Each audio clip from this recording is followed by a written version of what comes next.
সেটা মুখে বলে না, মুখে যেটা বলে সেটা কাজে করে না, আর কাজে যেটা করে সেটা না তাদের বিশ্বাসে আছে না তাদের মুখে আছে।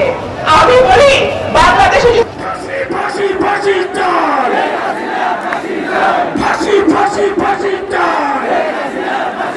আমাদের মধ্যে উপস্থিত হয়েছেন বিএনপির উপদেষ্টা মন্ডলীর অন্যতম সদস্য সাবেক ডাকসুর ভিপি জননেতা জনাব আমানুল্লাহ আমান আমাদের মধ্যে উপস্থিত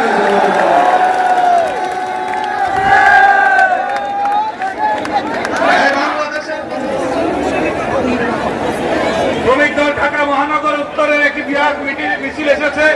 আপনারা ব্যানারটি গুছিয়ে ফেলেন, রাজা ভাই ব্যানারটি গুছিয়ে ফেলুন। দলের অসংখ্য নেতৃবৃন্দ, ঢাকা মহানগর উত্তর আহ্বায়ক আনসারুল আলী দল সদস্য সচিব এবং সিনিয়র যুগ্ম আহ্বায়ক হারুন শিকদার সহ অসংখ্য নেতৃবৃন্দ উপস্থিত রয়েছেন। কৃষক দলের বন্ধুদেরকে বলছি, আপনারা বাইরে যেখানে থাকেন মঞ্চটা ভেঙে যাবে, রাখি মঞ্চটা ছবিটি করা যায় সেই পরিকল্পনা নিয়ে তারা ব্যস্ত রয়েছে।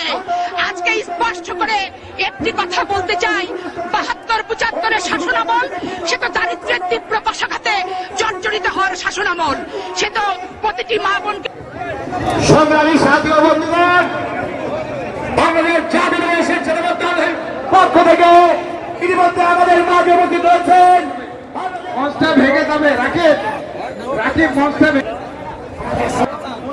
ছাত্র দলের সহসভাপতি হাফিজুল্লাহ হীরা, সহসভাপতি রেজওয়ান আলম সবুজ, নুরে আলম লিঙ্কন, আপনারা যারা আছেন আপনারা আপনার নির্দিষ্ট জায়গায় আজকে সভাপতিত্ব করবেন বিএনপির মহাসচিব মির্জা ফখরুল ইসলাম আলমগীর।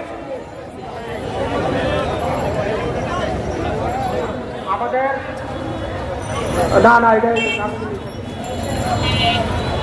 আপনারা